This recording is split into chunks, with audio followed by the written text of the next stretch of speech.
Capítulo 20, en que se da fin al cuento de los felices amantes. No había bien subido a dar el aviso el criado a sus amos, cuando se arrepintió don Gregorio de ello, porque, como venía con intención de saber de sólo de la vida de ellos, y, sin dárselos a conocer, irse luego a meter religioso en la misma religión en que lo era la priora, para hacer allí una condigna penitencia con que en parte satisfaciese sus graves culpas, parecióle que todo se lo impediría lo que había empezado a intentar. Con la melancolía que esto le causó, y deseando obviar los inconvenientes que de ver a sus padres se le podían seguir, volvió las espaldas para retirarse de la puerta. Pero apenas lo había comenzado a hacer cuando ya el criado estuvo en ella a buscarle y los padres salieron a la ventana a llamarle. No se pudo excusar de entrar el turbado peregrino en su casa, y haciéndolo, subido arriba en una cuadra, le rogaron los venerables viejos se sentase en una silla y, poniéndosele cada uno a su lado, le hicieron 1000 preguntas del don Gregorio que había dicho al criado había conocido y tratado en Nápoles, haciéndole tras cada una 1.000.000 de ofrecimientos. Decíanle con no pocas lágrimas: «¡Ay, hermano mío! ¿Y qué diéramos por haber visto como vos ese único y amantísimo hijo nuestro, absoluto señor de nuestra hacienda y total causa del llanto con que pasamos la vida? ¿Está bueno? ¿Tiene que comer? ¿Sirve o es soldado? ¿Hase casado o qué vida tiene quien tan sin piedad es verdugo de las nuestras?» Estaba don Gregorio, cuando oía estas razones, más muerto que vivo de ternura y sentimiento. Pero, disimulando cuanto pudo, les dijo: «Lo que de él, oh ilustres señores, os puedo decir es que, según me comunicó, ha padecido infinitos trabajos desde que salió de vuestra casa y obediencia. Pero, ¿cuándo los dejó de dar el cielo al hijo que, saliendo de la que debe a sus padres, ofende a su valor, lastima sus canas, menoscabando su propia salud, fuerzas y reputación? Dígolo porque en todo sé que ha padecido don Gregorio mucho, y creo que volviera de buena gana a vuestros ojos si lo permitiera la vergüenza que se lo impide».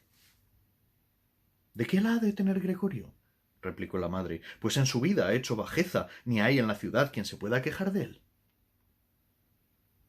«No significaban sus razones», añadió el peregrino, «cuando me hablaba eso. Antes siempre colegí de ellas se había ausentado por alguna afición que tenía a no sé qué religiosa, a quien él llamaba doña Luisa, y temí algunas veces no hubiese escalado por ella el convento o sacádola de él, según andaba de recelo de cuantos le podían conocer». «La mejor seña que nos podíais dar», dijo el padre, «de que el que habéis conocido es nuestro hijo, es decir, nos nombraba a él a doña Luisa, porque es una religiosa gravísima de este lugar y priora a años de tal convento, a quien él visitaba a menudo. Pero habéisle hecho agravio a ella y a su valor en pensar cosa de su persona que desdiga de ella y de su virtud singular que profesa». Cuando don Gregorio oyó el abono que sus padres daban de la priora, en confirmación de lo que toda la ciudad había dado de ella, y reparó por otra parte en la ternura y sentimiento con que hablaban de él, se demudó de suerte que, dándole un parasismo mortal, quedó como muerto reclinado a la silla. Acudieron de improviso los padres a darle algo confortativo, pensando era desmayo de hambre el que le había tomado, y quitándole el sombrero que tenía calado y desabrochándole con piedad cristiana, reparando en el rostro la madre que hacía este oficio y le enjugaba el sudor de él, le conoció y levantó los gritos al cielo, diciendo: «¡Ay, hijo de mis ojos! ¿Y qué disfraz es el que con él has querido entrar en esta tu propia casa?». El padre, que oyendo los gritos de la madre percibió llamaba de hijo al peregrino, se llegó, tan desmayado como él lo estaba, a mirársele, y, conociéndole, ayudó también a las endechas de la madre, diciendo: «¿Qué peregrina invención ha sido esta, Gregorio mío, de querer disimulártenos, dándotenos a conocer tan por rodeos? ¿Pensarías hacer con tus padres, sin duda, lo que con los suyos hizo San Alejos? Mas no creo tal, pues tan lejos está de parecerse a aquel santo quien tan sin ocasión ni violencia de casamientos ha usado tan peregrino rigor». Alborotóse luego la casa, corriendo las nuevas de la vuelta de don Gregorio por el barrio, y, antes que él volviese del desmayo en sí, estaba rodeado de criados y vecinos.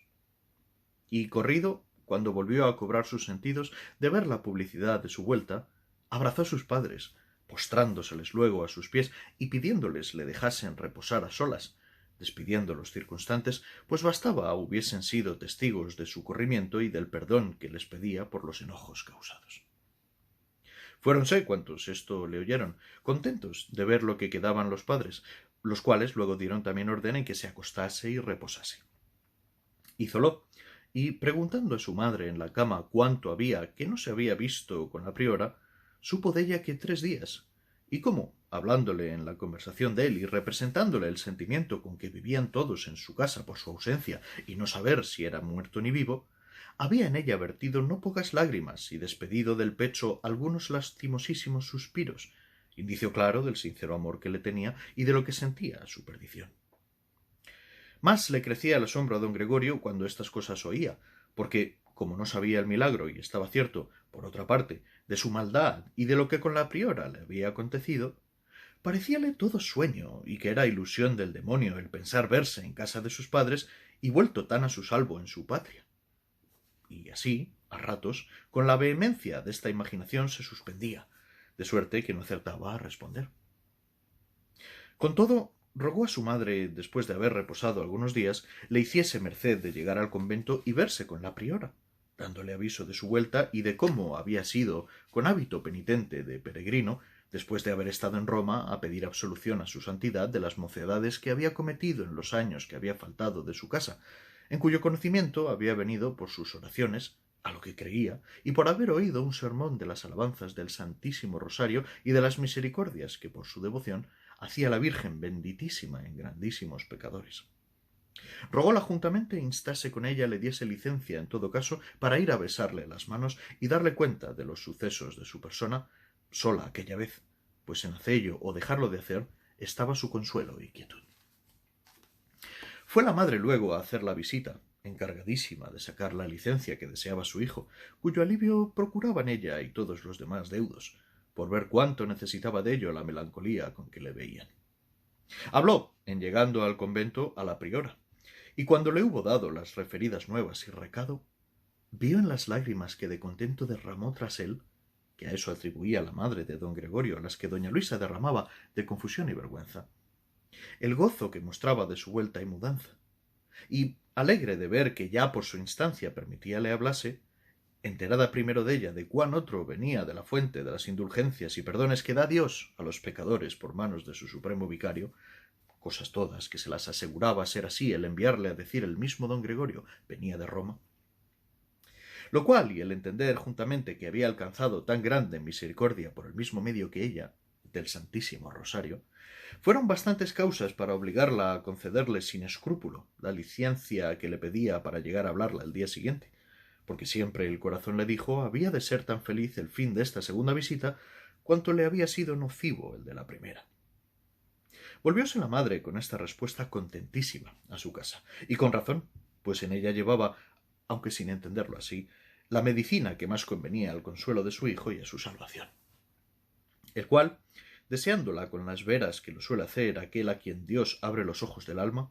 pasó la noche toda en oración, suplicando a su divina majestad por la puridad de su santísima madre, cuyo rosario nunca se le cayó de las manos, se sirviese de darle en la esperada visita el espíritu para cosas de edificación de su alma que convenía tuviese quien, en aquel puesto en que se había de ver, tan desatinado había andado. La misma oración hizo en su coro la santa priora, y, preparándose, venida la mañana, ambos, con recibir los divinos sacramentos de la confesión y Eucaristía, se pusieron, llegando el plazo, en el locutorio do se habían de ver con iguales deseos de saber el uno el suceso del otro. No tiene, señores, mi ruda lengua palabras con que explicar bastantemente la turbación de las con que se saludaron al primer encuentro los dos felices amantes, porque, en viéndose el uno al otro, si es que las lágrimas les dejaron mirarse, se turbó él y encalmó ella, de suerte que por muy gran rato no supieron ni de sí ni de adónde estaban. Las galas con que don Gregorio entró a verla, con un vestido de paño liso, sin gorbión alguno, el sombrero puesto en los ojos, sin espada, ni más compañía que bonísimos deseos y unas planchas grandes de hojas de lata, hechas rayo, en pecho y espaldas, y una cruz entre la ropilla y jubón, con rosario y horas en la faltriquera. Sacando la priora el adorno que queda dicho, se puso la primera noche que llegó al convento y con que en ella dio principio a su rigurosa penitencia. Repuestos, pues, de la suerte dicha, cuando la suspensión y llanto les dio lugar, empezó él a decirle: por la cruz en que remedió mi eterno Dios pecadores tales cual yo soy, y por las lágrimas, afrentas y angustias con que en ella expiró, y por las que al pie de tan salutífero árbol sintió su purísima madre, que, por serlo tanto, pudo ser sólo su hechura de su omnipotencia, os pido me digáis, oh religiosa señora, si sois vos la priora doña Luisa, que 4 años ha con vuestra vista me cegastes, perdistes y enamorastes, de suerte que, loco, desatinado y sin temor de Dios, me resolví en sacaros de aquí y llevaros a Lisboa y a Badajoz, cometiendo las ofensas y sacrilegios contra el cielo que sólo un merecido infierno puedo esperar. Y, si acaso sois la que pienso, decidme también cómo, yéndoos conmigo, os quedastes acá, y quedándoos acá, os fuisteis conmigo, que cierto estoy, y ojalá no lo estuviera tanto, que os vi, hablé, amé y solicité y saqué de este convento, sin temor de hacer a vuestro estado y profesión la ofensa que se siguió por postre de tan infernales principios. Porque veo, me aseguran cuantos de vos pregunto por otra parte, cosa que vuelve loco, que jamás habéis faltado de esta casa. Antes dicen que siempre la habéis regido con notables ejemplos y 1000 virtuosas medras. Yo soy don Gregorio el malo, el sacrílego, el aleve, el traidor y, finalmente, el peor de los hombres y el igual a Lucifer en los pensamientos, pues los puse en quien era esposa de mi mismo Dios, cielo suyo y niñas de sus ojos.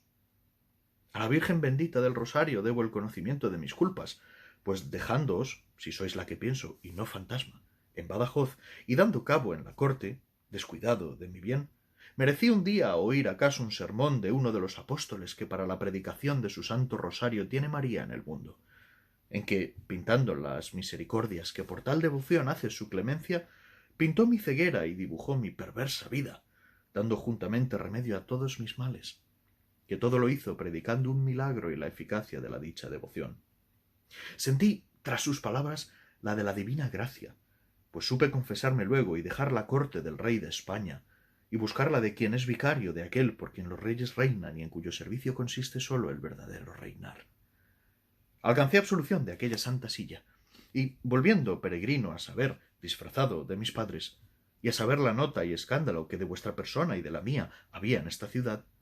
he hallado en ella que en boca de todos sois vos la santa, la recogida y ejemplar, sin habérseos notado falta ni ausencia, siendo yo solo el que os he pintado y saben los cielos, y vos, si sois la que pienso, y mi misma conciencia, que es el más riguroso fiscal y quien me trae a sombras de tejado, de temor de la divina justicia, de quien sólo pienso escapar, recogido en el templo de la divina misericordia, mediante la intercesión de quien es madre de ellas. Acabó en esto la lengua de don Gregorio las razones, y comenzaron de nuevo sus ojos a confesar sus yerros y a mostrar el sentimiento que tenía de ellos. Consoladísima quedó la priora cuando hubo oído del autor de sus desventuras el conocimiento que tenía de ellas, y más cuando supo que le había venido tan grande bien por las manos clementísimas de quien había vuelto por su honra y suplido su falta en el gobierno los años que, dejada de Dios, había seguido desenfrenadamente sus apetitos y las sendas de su condenación. Y, consolándole y dándole cuenta de sus sucesos y de lo que debía a María benditísima, y cómo pensaba pagarle en parte tan grande deuda con una verdadera y perpetua penitencia de sus culpas y un privarse de verle jamás a él,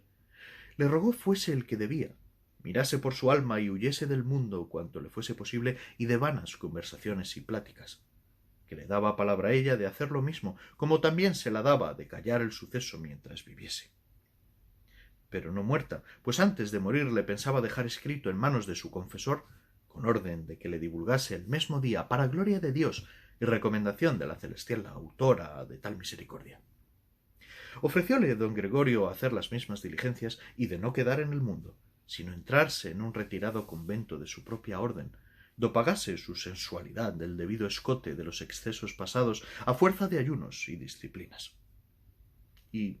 tras celebrar él con 1000 alabanzas de la Virgen y 1.000.000 de asombros y admiraciones la merced milagrosa y favor inaudito que su infinita clemencia había usado por la devoción del Santo Rosario con la priora y con él mismo,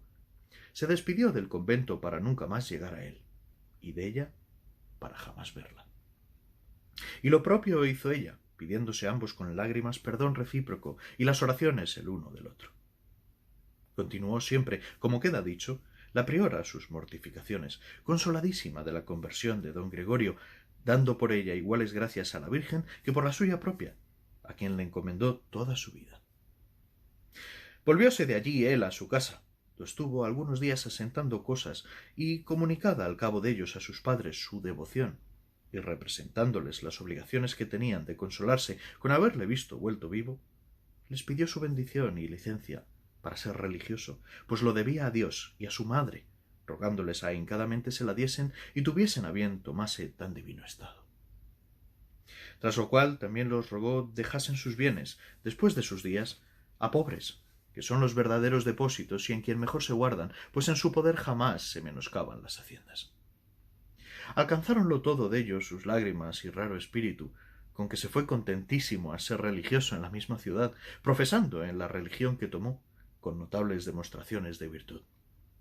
Y, llegando por ellas a ser perlado de su convento, quiso Dios acabase sus días, ordenando juntamente el cielo fuese el de su muerte en el mesmo en que fue la de la priora y a la misma hora. Haciendo cada uno antes de expirar una devotísima plática a su comunidad, murieron, con notables señales de su salvación, recibidos todos los divinos sacramentos. Halláronse en poder de los confesores de ambos, luego que expiraron, las relaciones de los amores, sucesos, conversiones, milagros y de los favores que la Virgen les había hecho. Y, publicándose el caso y verificándose, acudió toda la ciudad a ver sus santos cuerpos, que estaban hermosísimos en los féretros. Hízoseles suntuosísimo entierro, envidiando todos la buena suerte de los padres de fray Gregorio, los cuales tuvieron honradísima y consolada vejez con su feliz fin. Llegado el de su vida de ellos, repartieron su hacienda en los conventos de la priora y su hijo, con ejemplo de todos. Murieron cargados de años y de buenas obras. De los de la santa priora no digo nada, porque así ellos como la otra hermana que tenía religiosa, murieron mucho antes que ella.